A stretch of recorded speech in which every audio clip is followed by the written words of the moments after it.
We are running. Right then. The first thing I heard that you were surprised when you heard that Rapido wanted to speak to you. Is that true? Surprised? Yeah. Excited, because it's one of our favorite television shows whenever we come into the UK. That's good to hear. It's part of the jet lag ordeal.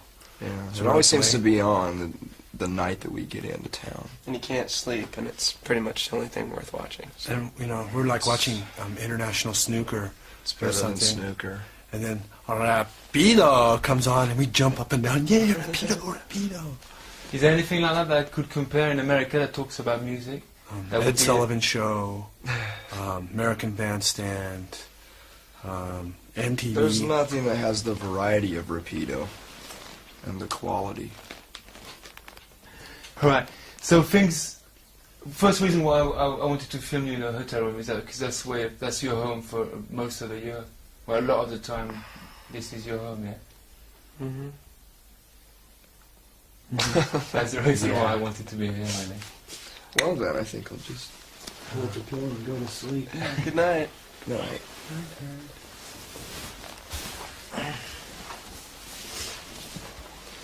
Now the thing's going. Yeah, things going real quick, isn't it? Yeah, I mean the record's only been out for what, 2 months or something? Something like that, yeah. I don't know. It's just a blur. I think it's been about 3 months now. Has it really? September 24th. Yeah, that's right. October, November. 2 months. Just 2 months. Oh well. Your perception of time and reality is obviously distorted. Because it is, I mean, an album to go, not a first album, an album to go, in the Billboard chart, in the top chart, at number 4. That's really quick. That's as quick as you can get, isn't it? I've never paid attention to charts before. Yeah. You know, I mean the numbers, it's just a bunch of statistics, really. I want to have my chart done, astrological chart, so we can, like our next release or like my personal life, I'll go, like my chart says, I'm in Taurus and, Saturn is in Sagittarius. And and blue diamonds and green clovers. Orange stars. Orange stars. And blue diamonds. And blue diamonds. But I'm sure even if you don't look at the numbers, somebody else is looking for you at the numbers. And I'm sure, here Rapido talks to you, a lot of people are talking to you, want to talk to you. When you're going to go back in America, it's going to be the same, Like a number 4 album is a very big album. And then people are going to want to have your opinion about everything. Mm-hmm. It's already happening. Yeah, we have our opinions. We're a bunch of opinionated jerks. Let me tell you something. Jerky. That's It's right. difficult to have an opinion about everything when you ask. It's difficult to have an opinion about everything because I don't know anything about anything. Well, I mean, you give your opinion to somebody, and it's just your opinion. I mean, it's not gospel or anything. All opinions are open to dialogue and forum. So you call that pressure already? Well, being shooting up at the top like that. Pressure? Mm-hmm. I don't think so. We don't really pay enough attention to I mean, it's not like any. We don't feel responsible to go out and try twice as hard, Yeah. I mean, it happened. We've been doing what we're doing. And if it goes up to number -12 on the chart, then past number whatever, one. past number 1 to -12. It's no big deal, really. Okay, you're bored about this conversation about exposure and pressure and... No, I'm sick. I'm sick. Well, you called the English flu or something. Touch me, I'm thick. You can fry a head and an egg on that forehead. Fry a head on that egg. That's right. You ain't got a 4 head, you got an 8 head. Magic 8-ball head. We'll just turn it up and down. And, that's how we plan our destiny, was with that magic 8-ball. You turn it around. It says, try again. Comes out and says, yes. Yes. Yes. No. And Go die. do you think when you're going to go back to the States, when are you going to go back to America? About 2 weeks. December 15th. Uh-huh. And then we go on tour for another 5 days, then we have a month off, then we go to Australia, New Zealand, Hawaii, Japan, Hawaii. Southeast Asia, and then we're home for a little while. It's crazy because like in France, you know, like nobody was, for example, where the program comes from, where I come from, nobody was really talking about you before, and then suddenly it's like album of the year, you know, like get them on TV, you know, it's like all the magazines want a piece of the action. It's just, that's what I'm saying. I asked the first question. It goes really quick. It's very bandwagon-esque. If I may plug another band that I totally love. When you played European countries, and I don't know if you talk to people, but if you watch their reactions or whatever, what has been the main difference between your American crowd and the European crowd? Probably the diets that the people... I don't know. I've sort of found that the language is sort of different. I mean, it's all this. People have the same reactions. You know what I mean? I guess we all came from a common ancestor, like Adam and Eve. Adam and Eve, right? Creationist Adam and Eve, evolutionist, humanoid-type creatures came out of Africa and populated the Earth and adapted to their climates. But I think there's a million similarities, and there are dissimilarities. And I think people's reaction to music is a very big similarity, whether it be on the continent, be it the UK, or be in U.S. In the West, you know, if you go to the East, or if you go to like Cambodia or something, they wouldn't know what to think of you because they really haven't been exposed. But in the West, rock and roll has been a major cultural thing for the last 30 years, so it's pretty much the same reaction. Is it also because your music seems to be based on instinct, and then people can share that? Yeah, Sure. It wouldn't matter if we were speaking in tongues. Yeah, right. It's a universal language. It's a universal language, and those are like worn out cliches. You know, rock and roll is a universal language, brother. You know, but to some extent that's true. I mean, people just, you get a lot of people in the same room, you get good groove happening, and people really react. It's a great thing. I mean, something else, I don't know, again, you tell me in America, but in England or in France, it's like quite recently that it's kind of cool to like rock again. A lot of people kind of walked out of rock for a long time. Boy, and they wore black clothes, and you know, it just, if that's the case, I mean, music isn't a fashion accessory. Just a lot of people it is, I know, but to us it isn't. You know, I'm into industrial dance now. You know, so what they do, they go to the pawn shop and sell all their CDs, not records, but CDs, because records are out. Maybe it's also because guys like you maybe like give quite a good name to rock. If rock and roll deserves a good name, it does. It does. And I think, you know, probably You know, quite Bon Jovi gives love a bad name. God gave rock and roll to you. God gave rock and roll to you. You've got a gift. It's called rock and roll. Rock and roll's paid for a lot of facelifts and hair transplants.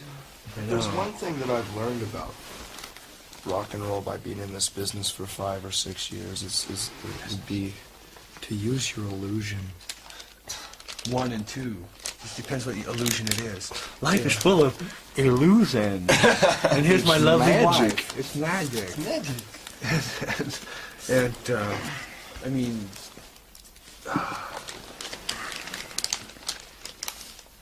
rock and roll is good. I have to admit it. It's got me through some rough times. The only thing rock and roll's ever given me is a hearing impairment. Did you hear the story that your wife, Shelley, said today about her About the cousin. girl? That little Oh. girl. The girl. She's the total Check this typical out. girl.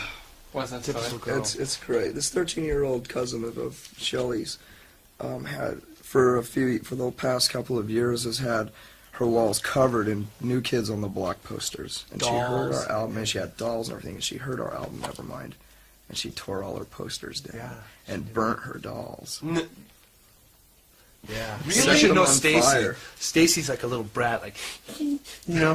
Now it's like, I hate New Kids on the Block. And she's a terror. man. She's a terror. And She's smoking cigarettes. She's got a tattoo. yeah, that's right. She just takes the car now. You know, she's not even old enough to drive. She's just up, zipping Cranking up our and music down. as loud as she can. Driving up and down, drunk, hurting people. This cop pulled her over. She just went, smacked, knocked him out. 13. She's only 13. That's right. Is Nevermind the attitude of a lot of people in the US to start with? Sure. I'm talking about the word here, you know, like, Yeah, it is. It is. It's too bad. It's too bad that's the way. But see, people, they have to.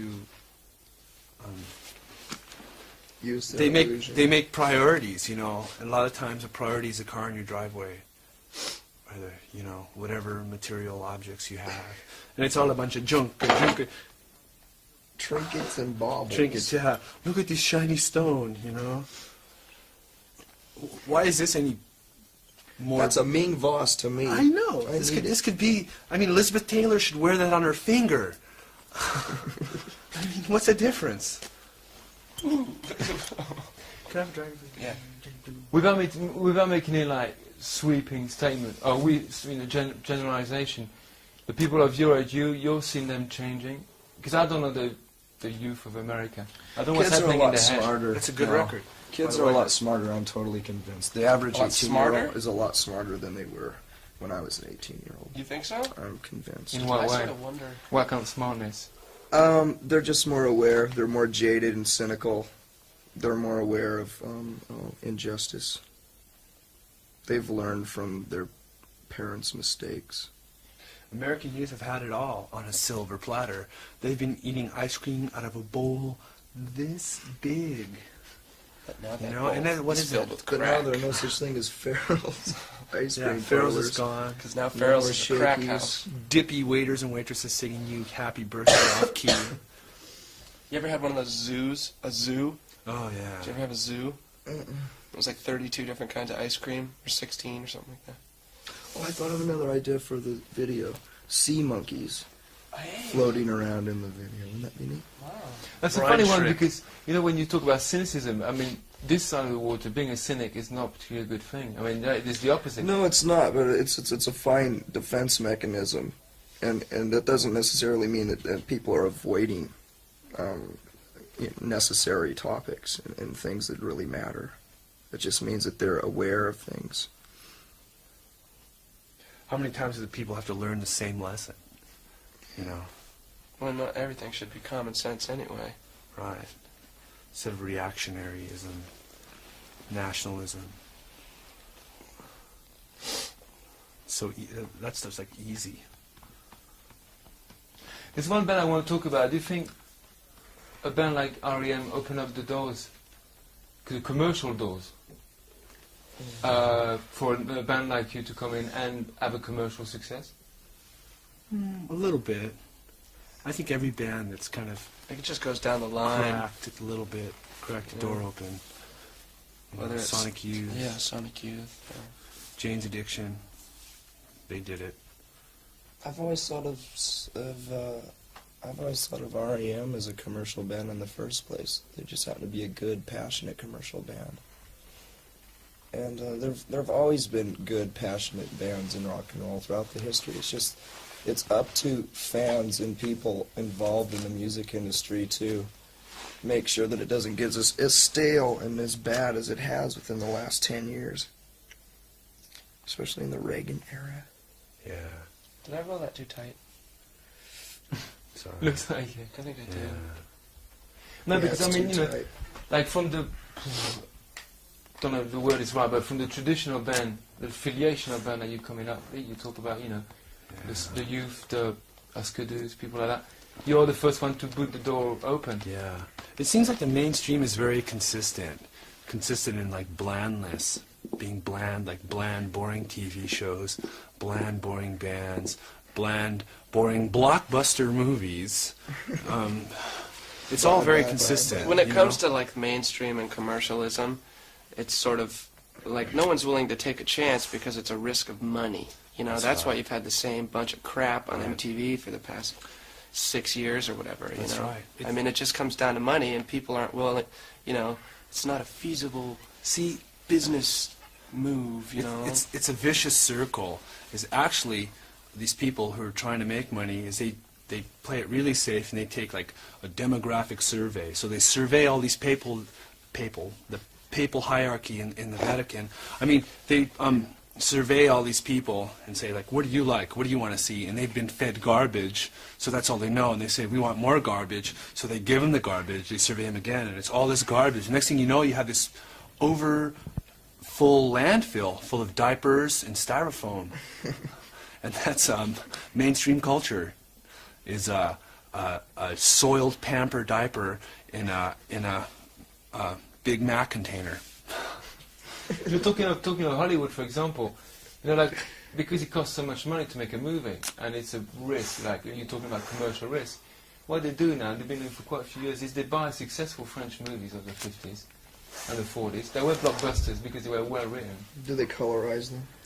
And then they reshoot them, like Freeman and the Baby and that kind of, you know. But that's just the beginning. They're going out there and buying, like. Oh yeah, that's exactly why there are so many new popular bands doing covers of songs even 5 years ago. You know, like this one band that we played with on Top of the Pops last night.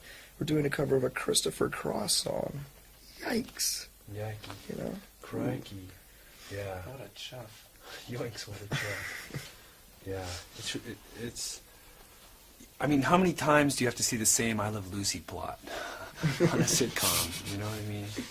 But there's good stuff out there. I mean, The Simpsons. I mean, that's like a great TV show.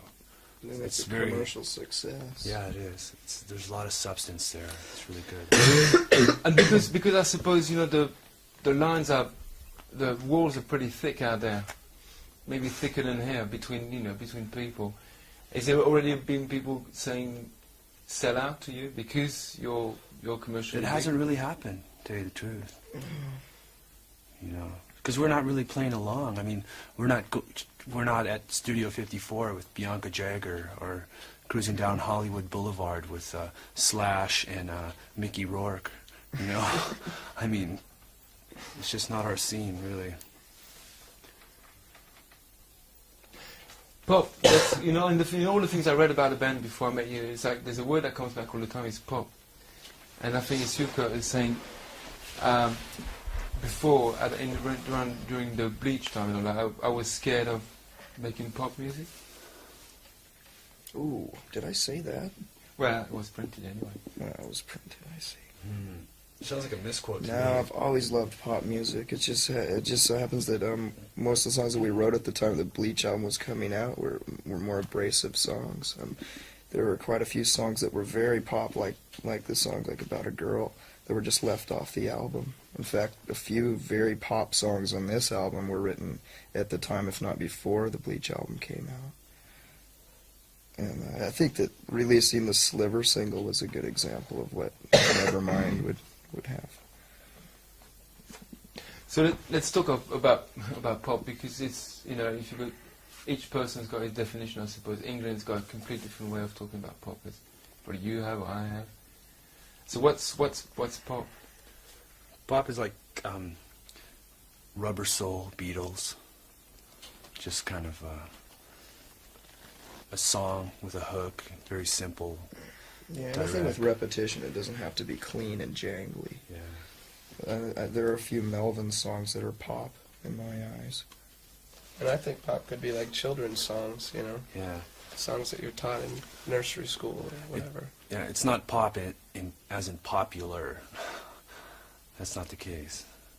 But pop is also something like, in England it certainly is the case, it's something that you kind of love to hate. sometimes, you know, there's pop songs that you really hate, but, you know, they're just up there and you walk around with them, and, you know. I think that's what pop is in England. Like a TV commercial. Something that sticks in jingle. your head. Yeah. Didn't Richard Carpenter do that with the Carpenters? He saw a bank commercial. Because I saw the Karen Carpenter story. And he was watching TV, popping Quaaludes, that his mom turned him on to. Here, Richard, That's pop. they're Quaaludes. They'll calm you down. So he's popping Quaaludes, sweating, and he saw this TV commercial for a bank. And the theme goes, "We've only just begun." And he goes, "That's a hit." So he got on the horn to Herb Alpert and buy the copyright to that song. And then they had a million-seller hit. I wonder if he's still popping ludes.